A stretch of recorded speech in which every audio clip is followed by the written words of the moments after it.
Hello friends, welcome to Nitish family. 100 day weight loss சேலஞ்சில் 28th day vlog தான் பார்க்க போகிறோம். வாங்க வீடியோக்குள்ளே போகலாம். எப்பயும் போல் ஃபஸ்ட் என்னோடய வெயிட் என்ன அப்படின்றது பார்த்துடலாம். வாங்க, வெயிட் பார்த்தாச்சா? வாங்க விளாக் என்னன்னு பார்க்கலாம். மணி காலையில் 7:45 ஆகுது. நிதிஷும் அவங்க அப்பாவும் மாதுளம்பழம் ஜூஸ் தான் எடுத்துக்கிறாங்க. கொஞ்சம் கூட எடுத்துக்கிறாங்க. எப்போவுமே 250 ml எடுக்கிறவங்க இன்றைக்கி 300 ml எடுத்துக்கிறாங்க. 2 பேரும் ஃப்ரூட்ஸ் ஒன்லி தான் எடுக்க போகிறோம் அப்படின்ட்டாங்க. என்னென்ன பழங்கள் எப்படி எடுக்கிறாங்க அப்படின்றது அடுத்தடுத்து பார்த்துக்கலாம். இப்போ அவங்க ஃபஸ்ட் எடுக்கிறது காலையில் மாதுளம்பழம் ஜூஸ் 300 ml எடுக்கிறாங்க. காலையில் 8:45 ஆகுது. நிதிஷும் அவங்க அப்பாவும் கிர்னி பழம் தான் எடுக்கிறாங்க. கிர்னி பழம் அப்படியே சாப்பிட போகும்போது இந்த விதைகளை மட்டும் எடுத்து இந்த விதைகளில் இருக்க அந்த தண்ணி மாதிரி இருக்கும் பார்த்தீங்களா, அதை வந்து கீழே ஊற்றிடாதீங்க. ஏன்னா அதுதான் ரொம்ப இனிப்பாக இருக்கும். நான் ஜூஸ் போடும்போது என்ன பண்ணுவேன், இந்த விதையும் சேர்த்து தான் போடுவேன். ஏன்னா அந்த அளவுக்கு பயங்கர இனிப்பாக தித்திப்பாக இருக்கும். விதையும் சாப்பிடுவாங்க உள்ளே இருக்கிறதெல்லாம் சேர்த்து. அதனால ஒன்றும் ப்ராப்ளம் கிடையாது. எந்த ஒரு இனிப்புமே போடணும்னு அவசியமே கிடையாது. இப்போ நிதிஷும் அவங்க அப்பா இப்படியே ஸ்பூன் வச்சு எடுத்து சாப்பிடுவாங்க. மணி 10 ஆகுது. நிதிஷ் இப்போ எடுக்கிறது செவ்வாழைப்பழம் தான். 2 பழம் எடுத்துக்கிறான். பழத்தோட தோல் வந்து கொஞ்சம் டார்க் கலர் ஆயிடுச்சு. அதனால உரிச்சு கொடுத்துருங்கம்மா அப்படின்ட்டான். சரி, அவன் கிளாஸ் போகும்போது இந்த மாதிரி கொடுத்துட்டோம்னா சாப்பிட்ருவான். நல்லா பழுத்துருச்சு பழம்.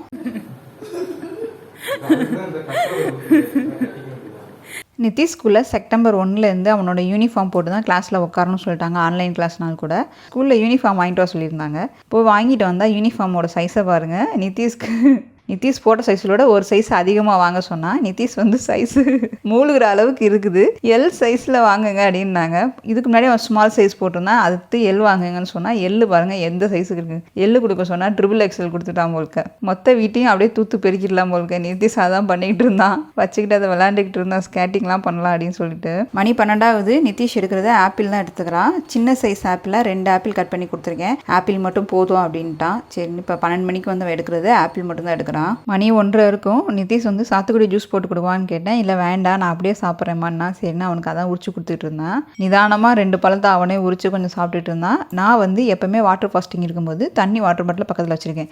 தண்ணி தாகம் எடுக்கலை பசிக்கலை அப்படின்னு சொல்லி தண்ணி குடிக்காமல் இருக்காதீங்க. ஏன்னா என்ன ஆகும் அப்படின்னா 2 மணிக்கு 4 மணிக்கு மேலே தலைவலிக்க ஆரம்பிச்சிடும். டீஹைட்ரேட் ஆகி டயர்ட் ஆகிடும். அதனால் நம்ம எப்பவுமே பாடியை வந்து ஹைட்ரேட்டாக வச்சுக்கணும். அப்போ வந்து வாட்டர் பாட்டில், இந்த வாட்டர் பாட்டில் தான் கணக்கு வச்சுக்குவேன். 4 பாட்டில் இல்லை 5 பாட்டில் குடிப்பேன். கொஞ்சம் கொஞ்சமாக தண்ணி அப்பப்போ குடிச்சிக்கிட்டே இருப்பேன். வாட்டர் ஃபாஸ்டிங் இருக்கும்போது மட்டும் தண்ணி தாகம் இருக்குதோ இல்லையோ அப்பப்போ கொஞ்சம் கொஞ்சமாக குடிச்சிக்கிட்டே தான் இருப்பேன். தலைவலி வர்றது, அப்புறம் கிருகிருன்னு தள்ளுறது, உடம்பு பாடி டயர்டாக இருக்கிறது அதெல்லாம் இருக்காது. ஸோ அந்த மாதிரி ட்ரை பண்ணி பாருங்கள். வாட்டர் ஃபாஸ்டிங் உங்களுக்கு வந்து ஈஸியாக ஃபினிஷ் பண்ணிடலாம். மணி 3 ஆகுது. 3 மணிக்கு எடுக்கிறது பன்னீர் திராட்சை ஜூஸ் தான் எடுத்துக்கிறாங்க. ஸோ திராட்சை அப்படின்றது 2 பேர்த்துக்கு சேர்த்து ஒரு 400 கிராம் இருக்க அளவுக்கு போட்டேன். இந்த கிளாஸ் வந்து 300 ml பிடிக்கும். இதில் எந்த விதமான சுகரும் ஆட் பண்ணலை. தண்ணி மட்டும் கொஞ்சம் கம்மியாக ஆட் பண்ணி ஜூஸ் போடுங்க. நல்லா டேஸ்ட்டாக ஸ்வீட்டாக இருக்கும். புளிக்கலை. ஈவினிங் 4 மணிக்கு செம மழை, நல்ல மழை. அப்படியே வடக்க தெற்கெல்லாம் பார்த்து மழை பெய்யவே இல்லை. நேராக மழை பெஞ்சது. ரொம்ப நாள் கழித்து சாயந்தர நேரத்தில் மழை பெஞ்சது. அந்த மண் வாசனையும் அந்த மழையும் எனக்கு ரொம்ப பிடிச்சிருந்தது.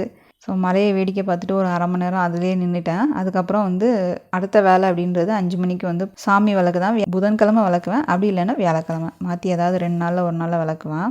சாமி விளக்குகள் விளக்கிட்டு சாமி படத்துக்கு எல்லாம் சந்தனம் குங்குமம் எல்லாம் வச்சுட்டு சாமி ஐட்டங்கள் ஃபுல்லாக க்ளீன் பண்ணி எடுத்து வைக்கிறதுக்கு ஒரு 40 நிமிஷம் ஆச்சு. அதுக்கப்புறம் 5:15 மேலே நான் வாக்கிங் கிளம்பிட்டேன். 100 டே வெயிட் லாஸ் சேலஞ்சில் நம்ம 4 வீக் கம்ப்ளீட் பண்ணியிருக்கோம். ஸோ 4 வீக்கில் என்னோட வெயிட் அப்படின்றது ஒரு 3 கிலோ கிட்ட தான் குறைஞ்சிருக்கு. 62லேருந்து 59, 58 அந்த மாதிரி வந்து காலையில் ஒரு வெயிட், சாயந்தரம் வெயிட் காமிச்சிக்கிட்டு இருந்தது. ஸோ நான் வந்து 2 வாரத்துக்கு தான் வந்து சிவியராக வெயிட் லாஸ் பண்ணணும் அப்படின்றது கலோரி டிஃபிஷியஸில் வந்து நான் எடுத்துக்கிட்டேன். ஃபஸ்ட்டு ஸ்டார்டிங்கில் நம்ம எப்படி வெயிட் லாஸ் பண்ணாலுமே ஸ்லோவாக பண்ணால் கூட வெயிட் லாஸ் வந்து கடகடன் ஃபாஸ்ட்டாக தான் இருக்கும். அதனால தான் எனக்கு முதல் வாரத்திலே வந்து ஒரு 2.5 கிலோ குறைஞ்சது. அதுக்கப்புறம் 1 கிலோ குறைஞ்சது. அடுத்த 2 வாரத்தில் எனக்கு குறையலை. என்ன அப்படின்னா நான் எடுத்த ஃபுட்டே அதே அளவு தான் எடுத்துக்கிட்டேன். ஸோ நான் வந்து கலோரி வந்து டிஃபிஷியஸில் எடுக்கலை. அதே 1200 சொல்லப்போனால் 1300, 1400 அந்த மாதிரி கொஞ்சம் கூட தான் நான் எடுத்துக்கிட்டது. அந்த மாதிரி எடுக்கும்போதும் லைட்டாக எக்ஸசைஸ் பண்ணும்போது நம்ம வெயிட் லாஸ் ஆகாது. அதே வெயிட் வந்து ஸ்டஃபானா நிற்கும். வெயிட் மெயின்டைன் பண்ணுறவங்க இந்த மாதிரி தான் பண்ணணும். அதை தான் நான் பண்ணேன். நான் டார்கெட் பண்ணது இந்த 100 டேஸில் வந்து 10 கிலோ குறைக்கிற மாதிரி தான். 51 நான் இந்த யூடியூப் சேனல் ஆரம்பிக்கும் போது 53 கிலோ இருந்தேன். ஸோ அந்த ரேஞ்சுக்கு தான் நான் வரணும் அப்படின்னு தான் நினச்சேன். அதையுமே வந்து நான் ஒரே மாதத்தில் என்னால் பண்ண முடியும். ஆனால் ஒரே மாதத்துலேயே நான் 10 கிலோ குறைக்கிறேன் அப்படின்னா ஃபஸ்ட்டு என்னென்னா என்னோட அப்பர் பாடி தான் வந்து ரொம்ப குறையும். அது வந்து உங்களுக்கு பார்க்க ரொம்ப அசிங்கமாக தெரியும். இது நான் லாங்காக ஒரு 3 மாதம் ஒரு 100 டேஸ் 4 மாதம் எடுக்கும்போது பாடியோட ஸ்ட்ரக்சர் அப்படின்றது நல்லா தெரியும். கடைசி ஒரு ஃபஸ்ட்டு 10 கிலோ குறைக்கிறது அப்படின்றது முழுக்க நம்ம லாங் டைமாக சேர்த்து வச்ச ஃபேக்ட். சிம்பிளாக சொல்லணும்னா பண்ண ஒரு வடச்சட்டி நீங்கள் எடுத்துக்கோங்களேன். ஃபஸ்ட்டு வாங்கின ஒரு மாதத்துக்கு அங்கங்கே எண்ணெய் பிசுக்கு அப்படின்றது கம்மியாக தான் இருக்கும். நம்ம அரை மணி நேரம் ஊற வச்சாலே உடனே அதை கழுவிடலாம். அதே வடச்சட்டியை ஒரு வருஷத்துக்கு நீங்கள் அடியில் இருக்க அந்த எண்ணெய் பிசுக்கை கழுவாமையே வச்சிருந்து அதுக்கப்புறம் கழுவுங்க. கிட்டத்தட்ட 4 மணி நேரம் ஊற வச்சா கூட அந்த எண்ணெய் பிசுக்கு போகிறது எவ்வளோ கஷ்டமாக இருக்கும். அதே மாதிரி தான் லாங் டைமாக சேர்த்து வச்ச அந்த கடைசி ஃபேக்ட் இருக்குது பார்த்தீங்களா, அது குறைக்கணும் அப்படின்னா முழுக்க சாப்பாடு வகைகளை நம்ம ஃபுல்லாக மாற்றி தான் ஆகணும். அதே நேரத்தில் எக்ஸசைஸும் கொஞ்சம் ஹெவியாக பண்ணால் தான் நம்மளோட வெயிட் லாஸ் அப்படின்றது கரெக்டாக இருக்கும். அந்த ஃபேஸில் டொக்கு விழுகாமல் ஸ்ட்ரக்சர் உடம்புல மாறணும் அப்படின்னா கண்டிப்பாக நம்ம வந்து பாதி எக்ஸசைஸ் பாதி உணவில் இருக்கணும். மேக்ஸிமம் நான் எடுத்துக்கிட்டு இந்த கடைசி 2 வாரங்களில் வந்து கார்ப்ஸ் ரிலேட்டடாக தான் எடுத்துக்கிட்டு இருக்கேன். அதே மாதிரி ஃபைபரும் சேர்ந்து தான் எடுத்துகிட்டு இருக்கேன். பிசிஓடி தைராய்டு இருக்கவங்க புரோட்டீன் ரிச்சாக எடுக்கணும் அப்படின்ற நினைப்பை தயவு செய்து தூக்கி போட்டுகிட்டே இருங்க. நீங்கள் தமிழ்நாட்டில் எப்படி சாப்பிடுவோம், தமிழ் உணவுகள் எப்படி மெயின்டைன் பண்ணுவோம், அதே மாதிரி தான் புரோட்டீன் அப்படின்றத நினைக்காதீங்க. ஃபைபர் ரிச்சாக இருக்க உணவுகளை எடுத்தால் தான் பிசிஓடி தைராய்டு நம்ம கர்ப்பப்பை குடல் அது மாதிரி உள்ள நம்மளுக்கு என்னென்ன இன்னர் ஆர்கன்ஸ் பிரச்சனை இருக்கோ அது சரி பண்ண முடியும். புரோட்டீன் எடுத்தால் கண்டிப்பாக நம்மளால சரி பண்ணவே முடியாது. மெயினாக எக்கு சிக்கன் இந்த 2 எடுத்தாலும் நம்மளுக்குரிய அந்த குளுட்டோன் தன்மை இருக்க கோதுமை மாவு எதுவுமே எடுக்காமல் இருந்தால் தான் நம்மளோட பிசிஓடி சம்பந்தமாக இருக்க எல்லா பிரச்சனையும் சரி பண்ண முடியும். கருமுட்டை வளர்ச்சிக்கும் சரி, உங்கள் கருமுட்டை உருவாகிறதுக்கும் சரி, நம்ம கர்ப்பப்பையை ஸ்ட்ராங் பண்ணுறதுக்கும் சரி, எல்லாத்துக்குமே நம்மளோட உணவுகள் தாங்க இருக்குது. அதுக்குன்னு தனி உணவுன்றதை விட நம்மளோட லைஃப் ஸ்டைலை சேஞ்ச் பண்ணுங்கள். கண்டிப்பாக வந்து அதுக்கு ரிசல்ட் கிடைக்கும். ஏன்னா உதாரணமாக சொல்லணும், வேறு எங்கேயுமே தேன அவசியம் இல்லை. என்னோட லைஃப்பில் நான் வந்து பண்ணது அதுதான். ஸோ எனக்கு வெயிட் லாஸ் அப்படின்றது ஒரே மாதத்தில் 10 கிலோ குறைக்கிறது ரொம்ப ஈஸி. ஆனால் அதுக்குன்னு ஒரு வழிமுறை இருக்கு இல்லையா. நான் ஒரு மாதத்தில் 8 கிலோ குறைச்ச என்னோட ஸ்ட்ரக்சரும் இந்த 100 டேஸில் 10 கிலோ குறைக்கும் போது என்னோட ஸ்ட்ரக்சர் எப்படி இருக்கும் அப்படின்றது காமிக்கிறதுக்காக தான் இதை வந்து டெய்லி விலாகா போடுறதே. மெயினாக ஒருத்தவங்களை கமெண்ட் போடுறேன் பாருங்க, டே 1லேருந்து நான் உங்களாக பார்த்துட்டு தான் இருக்கேன். நீங்கள் வந்து ஏன் வந்து ஃபர்ஸ்ட் 10 டேஸில் வந்து நேச்சுரலாக வந்து வெயிட் குறைய தானே செய்யும், அதுக்கப்புறம் வெயிட் குறையலன்னா கலோரி டிஃபிஷியன்சில எடுக்கணும், கலோரி கம்மியாக தானே எடுக்கணும். இப்போ இருக்க சப்ஸ்கிரைபர் அப்படின்றவங்க 3-4 லட்சத்துக்கிட்ட வந்து வர போகிறாங்க. 10ல் 2 பேர் தான் படிச்சவங்க, மீதி 8 பேர் படிக்காதவங்க, கிராமத்தில் இருக்கவங்க. அந்த கலோரினா என்னன்னே தெரியாது, கலோரினா எத்தனை கிராமுக்கான்னு கேட்பாங்க. அந்த அளவுக்குலாம் வந்து இருக்குது வெயிட் லாஸில். எல்லா மக்களுக்கும் எல்லா தரப்பு மக்களுக்கும் புரிகிற மாதிரி வெயிட் லாஸ் பண்ணுறதா என்னோட நோக்கம். இப்போ வரைக்கும் அதை தான் நான் பண்ணிகிட்டு இருக்கேன். அவங்களுக்கு கிளியராக சொல்லணுன்றதுக்காக தான் ஒவ்வொரு தடவையும் என்னோட பாடியை டெஸ்ட் பண்ணி தான் நான் பண்ணிகிட்டு இருக்கேன். ஸோ போனோட்ட காப்ஸ் எடுக்கும்போது எனக்கு ஒரு மாதத்தில் 8 கிலோ ஏறினதுக்கு ரீசன் என்ன, அதே மாதிரி தான் வந்து இப்போ நான் பண்ணுற வெயிட் லாஸும் ஸ்லோவான ப்ராசஸ் தான். எல்லாராலையும் என்னைய மாதிரி காலையில் 1 மணி நேரம் சாயந்தரம் 1 மணி நேரம் எக்ஸசைஸ் பண்ண முடியாது. ஏன்னா அவங்க வீட்டு வேலையும் அதிகமாக இருக்கும். அதே நேரத்தில் அவங்க பாடியோட மெட்டபாலிக் ரேட் ரொம்ப கம்மியாக இருக்கும், எனர்ஜி கம்மியாக இருக்கும். ஒரு லேடிஸால் 2 மணி நேரம் எக்ஸசைஸ் பண்ணுறது கொஞ்சம் இருக்கலே மிகப்பெரிய கஷ்டம் தான். அப்படின்ற போது அவங்க மெதுவாக ஒரு 45 நிமிஷம் 30 நிமிஷம் எக்ஸசைஸ் பண்ணும்போது என்ன ரிசல்ட் கிடைக்கும் அப்படின்றது தான் இந்த வாரத்தில் நான் காமிச்சது உங்களுக்கு. ஒவ்வொரு தடையும் சொல்லிக்கிட்டே தான் வரேன். ஸோ ஒவ்வொருத்தருக்கும் புரியணும், எல்லா தரப்பு மக்களுக்கும் புரியணுன்றதான் என்னோட நோக்கம். அதை நான் கரெக்டாக பண்ணிகிட்டு இருக்கேன். இனிமேலும் அதை தான் பண்ண போகிறேன். அடுத்து வர வாரங்களில் காலையில் ப்ரோட்டீன் ரிச்சாக இருக்கும், மத்தியானம் எல்லா விதமான சத்துக்களும் சேர்ந்த மாதிரி உணவுகள் இருக்கும், ராத்திரிக்கு ஃபைபர் ரிச்சான உணவுகள் இருக்கும்.